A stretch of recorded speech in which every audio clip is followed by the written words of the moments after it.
What's up guys, welcome to this installment of The Dauntless Breed. We're going to do some CrossFit today.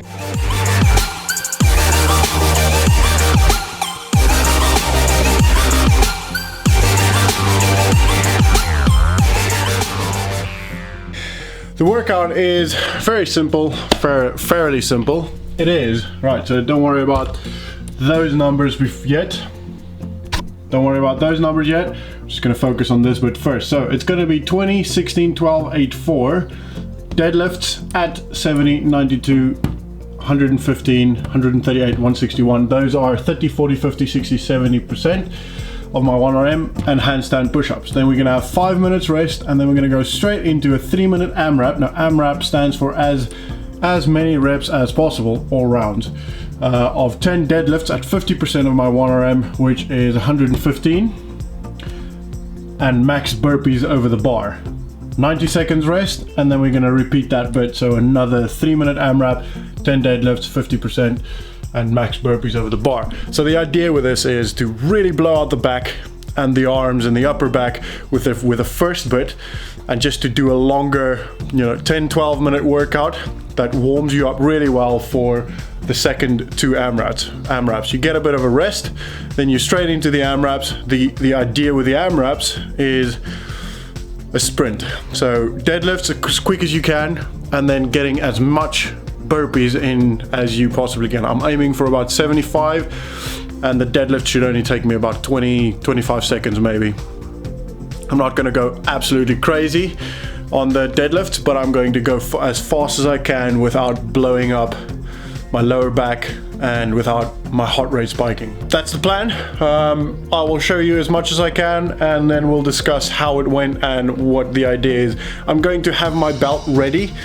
Now, normally I don't like to wear a belt, especially in a workout like this, but sometimes when your back doesn't feel right, or when your back is tired, it's worth getting the belt out, as long as you don't make a habit of it, and as long as you don't rely on the belt, that's fine. So I'm not wearing any grips or any thumb tape or anything like that, because I'm just going to do a conventional deadlift grip, not a clean grip where I hook grip. So a couple of things with this workout. One, I have to change the weights myself. I have to have the clips on. That's just, in competition, you'd normally have to have your clips on. You'd have to change the weight yourself. So this is just simulating that. And then I will have to roll the bar out of the way every time before I do the handstand press-ups that I do against this wall. So I do get to recover a little bit between each round. What I might do, what I'm thinking of doing, is to save some time. I'll do the deadlifts, go straight into the handstand push-ups, do a max set, and then change the weights, and then straight into the handstand push-ups again. So maybe break them up, save some energy for the last couple of rounds to maybe go a bit faster, to not have to rest at all. But I'll see how I feel, to be honest. I've not done handstand push-ups in a couple of weeks. No reason, just with CrossFit there's so many things that you need to do. So, right, I'm gonna put some tunes on and then get the show on the road.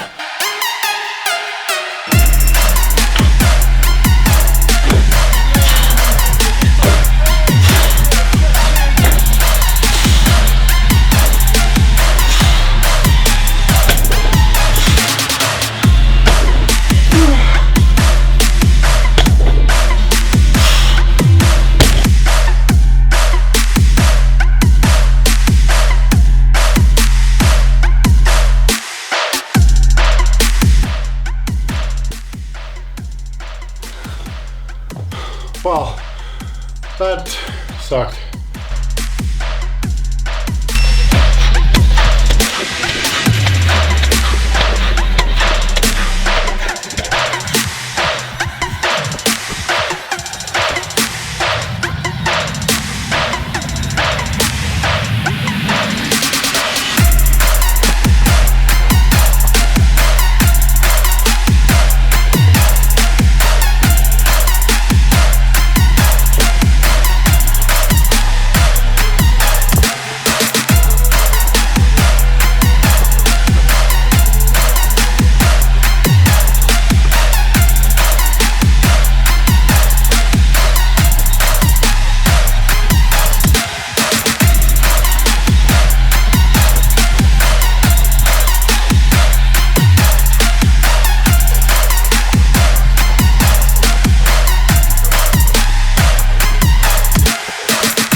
honey.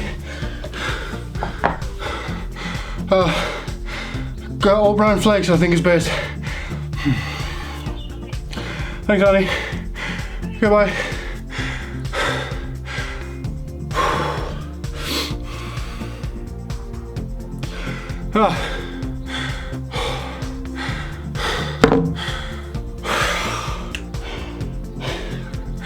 Well, that sucked. Right. That was fun. Quick one, to be honest, there's not much to tell you about this.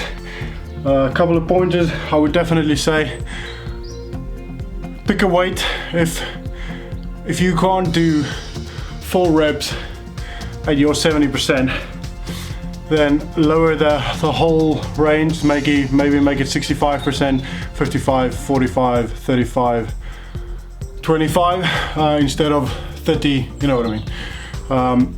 So you can try and go unbroken the whole time. I wasn't able to go unbroken on the handstand push-ups purely just because my feet came away from the wall,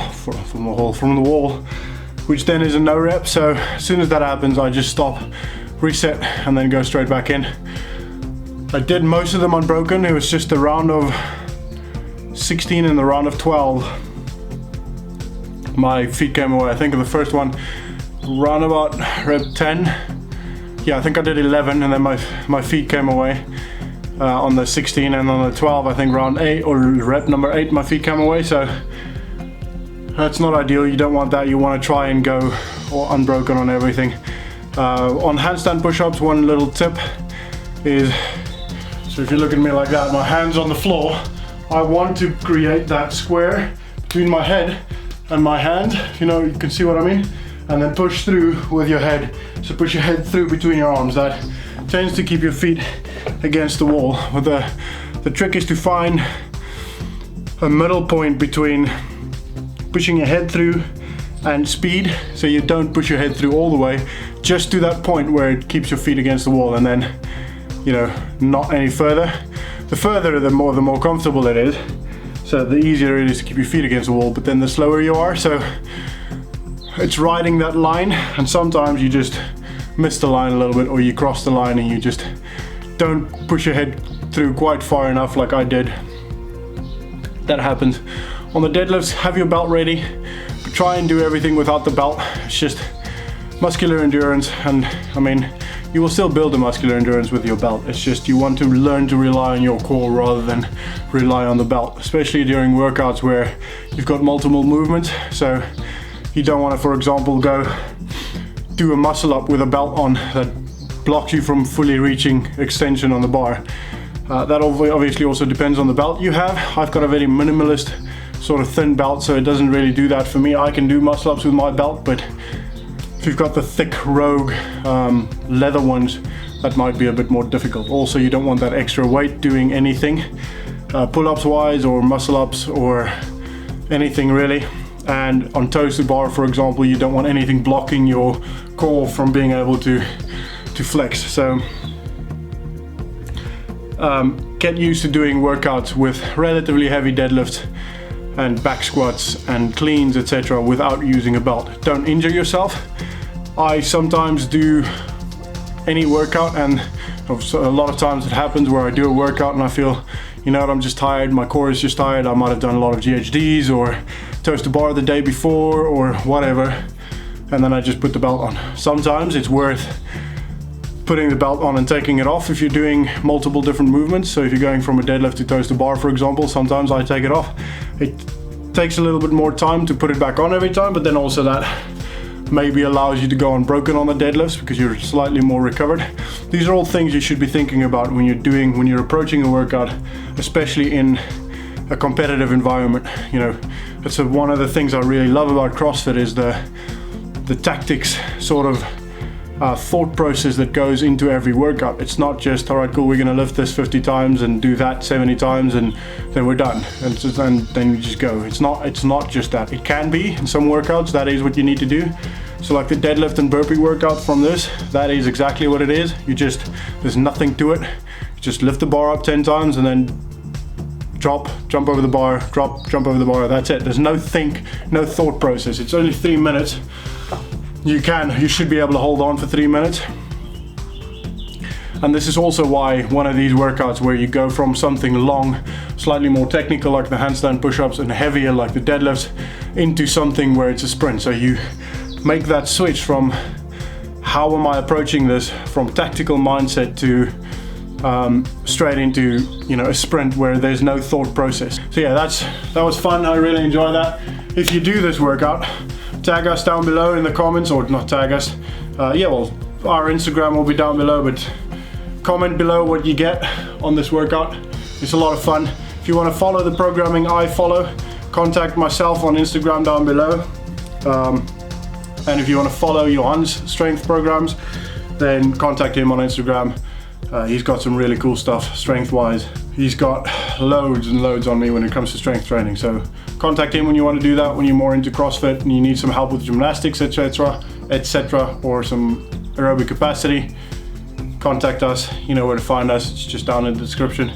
And yeah, if you liked the video, if you enjoyed it, if you learned something, please smash that like button, share it to all your friends on Facebook and Instagram and all that stuff. And then if you haven't yet, please do subscribe. It really means a lot to us. And yeah, we'll definitely be doing something together again. Johan's just working today, so he couldn't make it. But yeah, we'll do some pump sessions together and talk about bicep curls and all these cool things that he's teaching me, and hopefully you guys as well. Cool.